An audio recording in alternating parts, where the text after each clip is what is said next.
नमस्कार मित्रों, आज की कड़ी में हम महात्मा बुद्ध और बौद्ध धर्म से संबंधित जो तथ्य हैं उनका विस्तार से विचार करेंगे।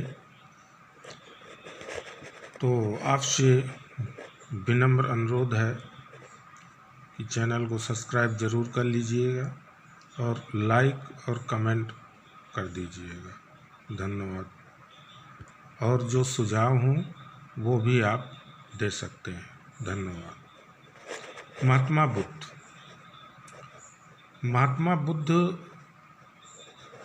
6वीं शताब्दी ईसा पूर्व यानी द्वितीय नगरीकरण की जो प्रक्रिया का आरंभ हुआ, उसी दौर में महात्मा बुद्ध ने बौद्ध धर्म का प्रसार किया।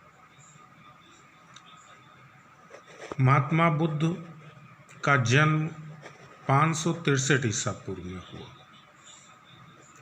और महात्मा बुद्ध का जो राशि का नाम था महात्मा बुद्ध के, वो था गौतम। और इनकी राशि क्या थी? वृष राशि थी। इनके बचपन का नाम, जो जन्म के बाद इनका नाम रखा गया था, वो था सिद्धार्थ। इनके पिता शुद्धोधन थे, जो कपिलवस्तु गणराज्य के प्रमुख थे। और माता का नाम महामाया था और महामाया कोलिया राजवंश से संबंधित थी। इनकी पत्नी का नाम यशोधरा था, जो शाक्य कुल की कन्या थी। इनका पालन पोषण इनकी मौसी थी, मौसी या सौतेली माँ कह सकते हैं, जिनका नाम प्रजापति गौतमी था। इनकी माँ की मृत्यु होने के बाद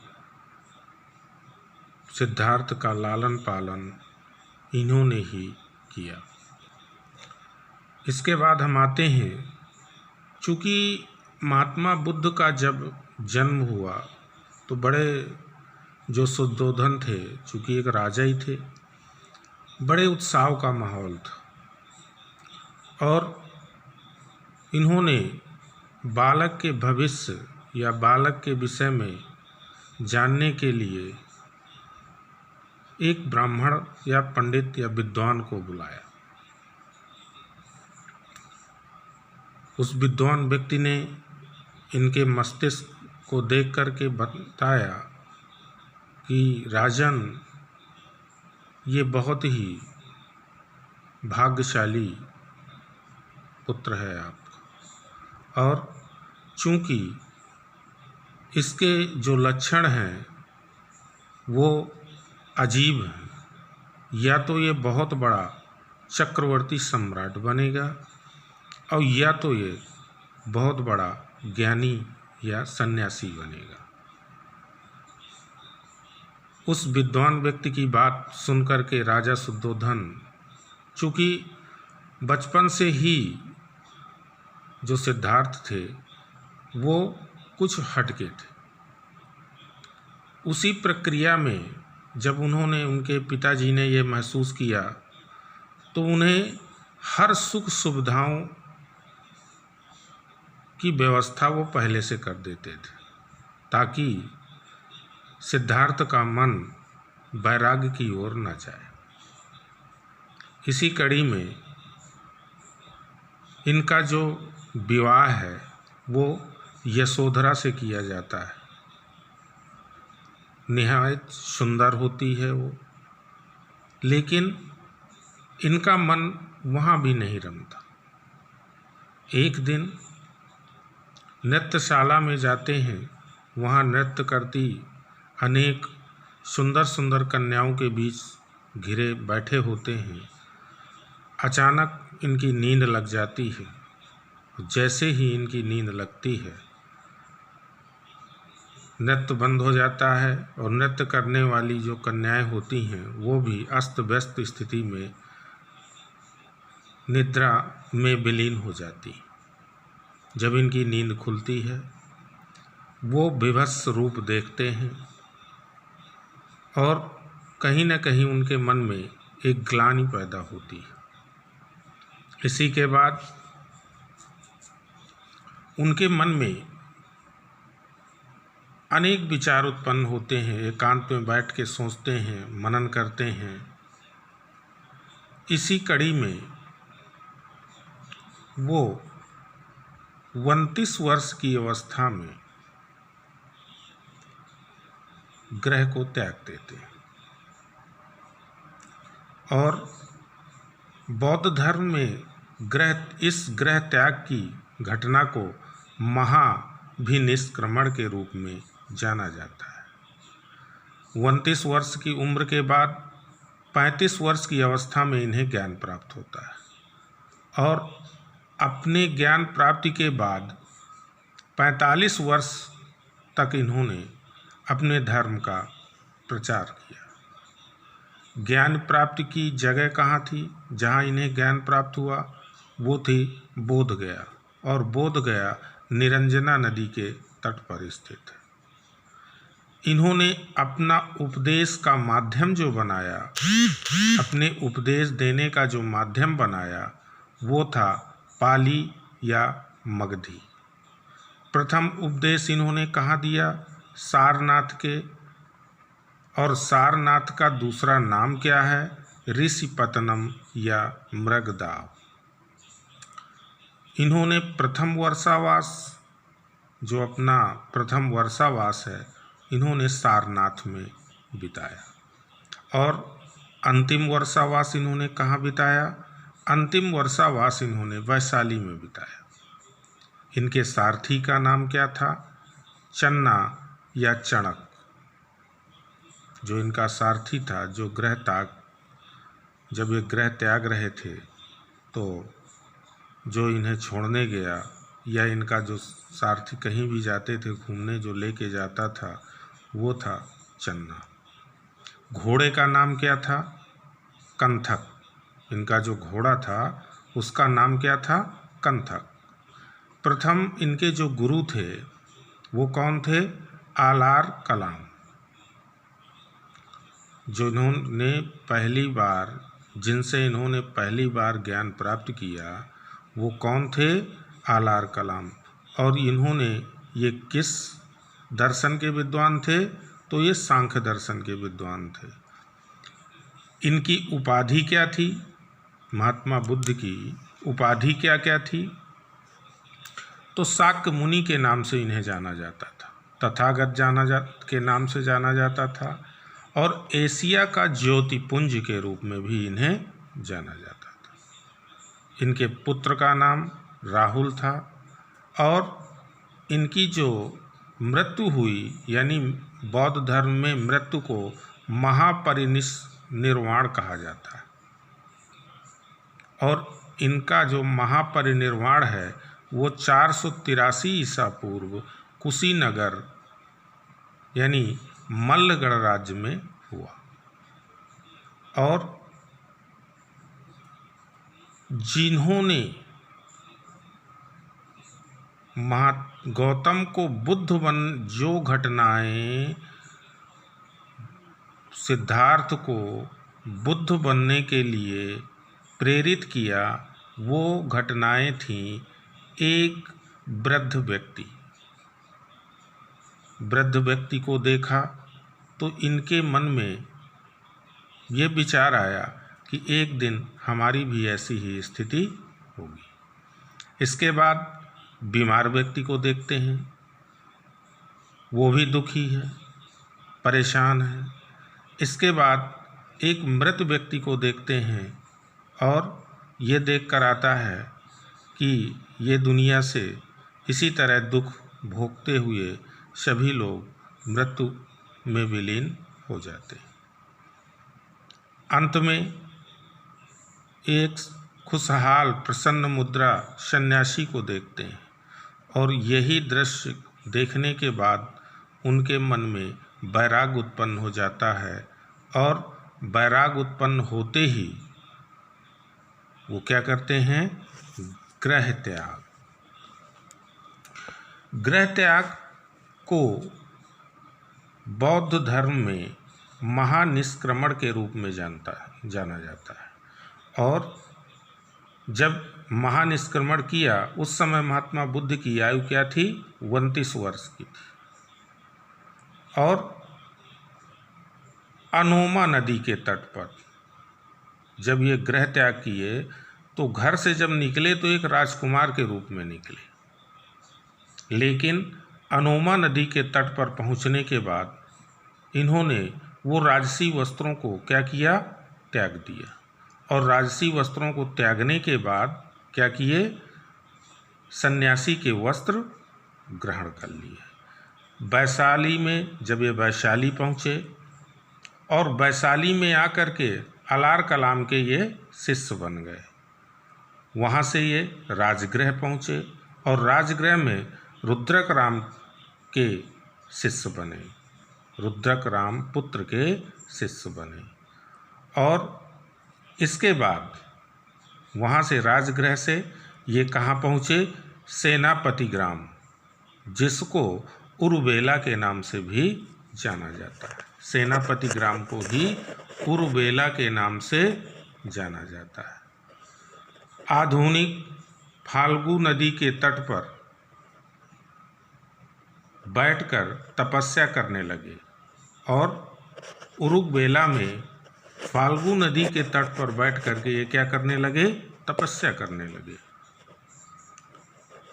तपस्या करने लगे। साथ ही 5 ब्राह्मणों ने भी वहीं पर फाल्गु नदी के तट पर इनके साथ 5 ब्राह्मणों ने भी क्या किया? तपस्या किया। यहीं पर एक घटना घटती है। कैसी घटना?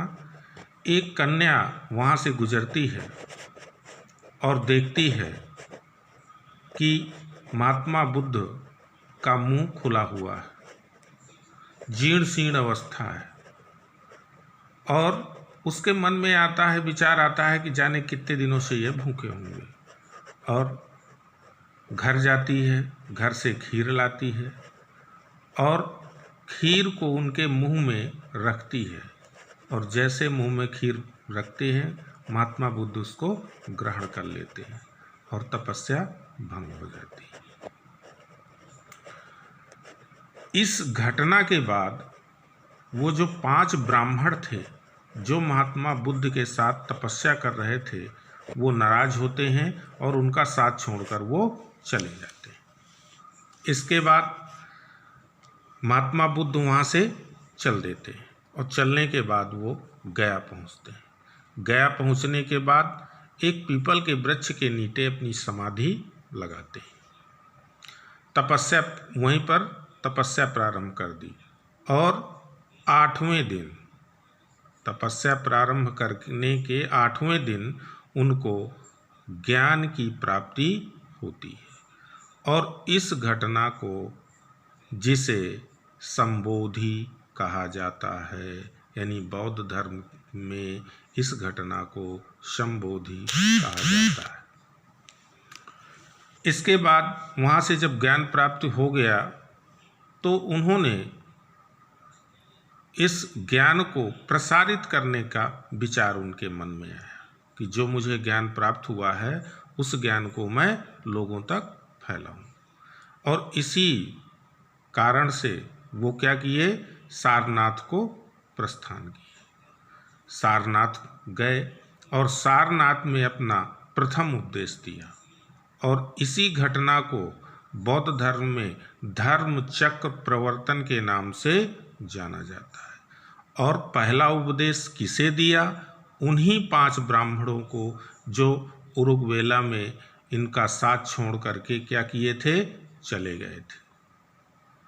यहीं और इसके बाद यहीं पर प्रथम वर्षावास के रूप में यहाँ रुके और वर्षा ऋतु जब समाप्त हो गई तब यहाँ से ये प्रस्थान किए। और उसके बाद बनारस पहुँचे। बनारस जब गए तो यहाँ यश नाम का एक धनी व्यापारी था जिसको महात्मा बुद्ध ने बौद्ध धर्म में दीक्षित किया। इसके बाद उरुगवेला पहुँचे। उरुगवेला में भद्र नाम के व्यक्ति को बौद्ध धर्म में दीक्षित किया। और ये भद्र कौन था? ये 30 धनी युवकों का क्या था? नेता था। इसके बाद चूंकि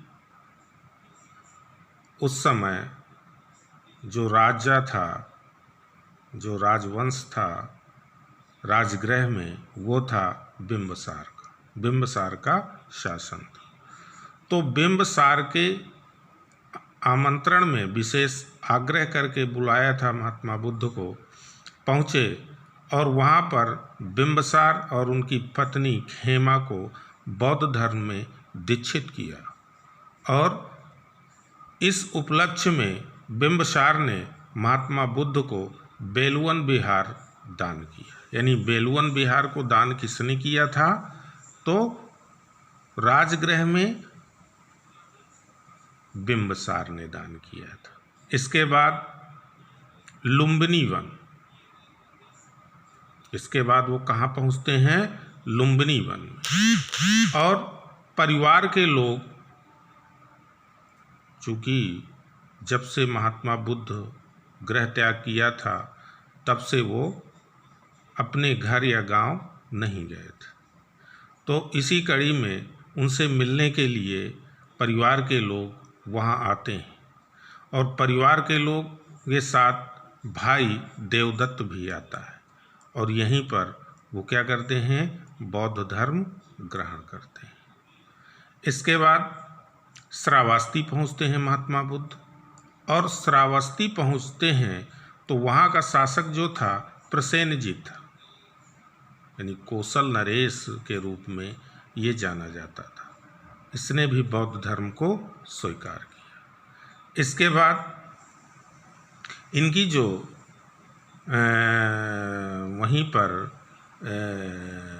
श्रावस्ती में ही विशाखा नाम की एक व्यापारी की पुत्री क्या किया? पुब्बा राम विहार महात्मा बुद्ध को दान किया और बौद्ध धर्म को स्वीकार कर लिया। इसके बाद वहाँ से महात्मा बुद्ध कहाँ जाते हैं? वैशाली जाते हैं। और वैशाली में जो आनंद है, चूँकि जब लुम्बिनी वन से और श्रावस्ती से होते हुए ये वैशाली जाते हैं तो इनकी माता ने आग्रह किया कि मुझे भी अपने साथ रख लीजिए, यानी बौद्ध धर्म में दीक्षित कर दीजिए।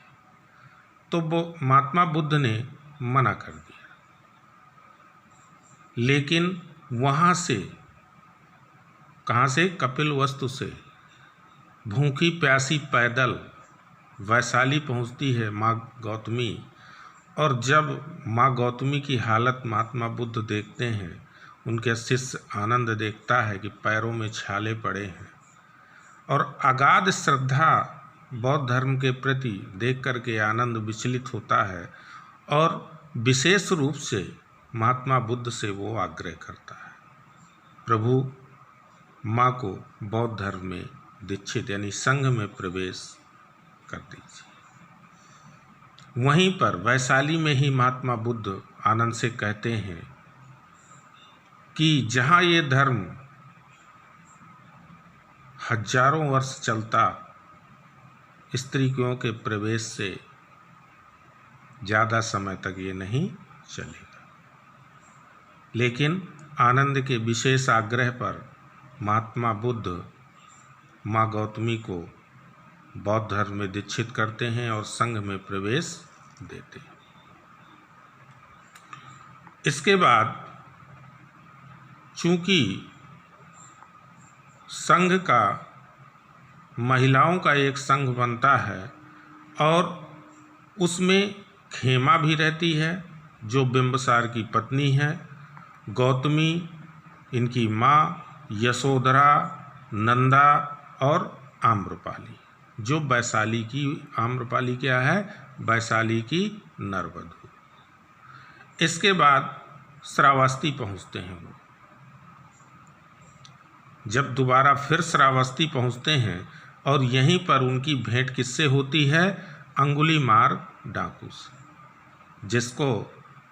जिसका के बारे में जाना जाता था कि उस रास्ते से अगर कोई निकलता था तो वो मार कर उसकी अंगुली काट के माला बना लेता था। और महात्मा बुद्ध ने उसको भी बौद्ध धर्म में दीक्षित कर दिया। इसके बाद वो आते हैं कहाँ? पावापुरी। पावापुरी में चुंद नाम का एक लोहार रहता है, लोहार या सुनार कह लीजिए। उसके घर में शुकर मांस खाने के कारण महात्मा बुद्ध की तबीयत क्या हो जाती है? खराब हो जाती है, यानी पेट में दर्द हो जाता है अतिसार रोग के कारण। लेकिन वो वहाँ ठहरते नहीं हैं और उसके बाद वो कहाँ पहुँचते हैं? कुशीनगर। और कुशीनगर में 883 ईसा पूर्व में महापरिनिर्वाण को प्राप्त करते हैं और यहीं पर अपना अंतिम उपदेश, और जो उन्होंने अपना अंतिम उपदेश दिया वो सुभद्र को दिया और बौद्ध धर्म में उसे दीक्षित किया। लेकिन यही सुभद्र वो प्रथम व्यक्ति है जो बौद्ध संघ में विद्रोह करता है। मित्रों, बौद्ध धर्म से संबंधित जो मुख्य तथ्य थे उन तथ्यों पर हमने चर्चा किया। बौद्ध धर्म से अन्य जो सिद्धांत हैं बौद्ध धर्म के, उनके विषय में हम दूसरे वीडियो में चर्चा करेंगे। आपसे फिर वही विनम्र अनुरोध है कि ज़्यादा से ज़्यादा शेयर करिए और चैनल को सब्सक्राइब जरूर करिए। धन्यवाद।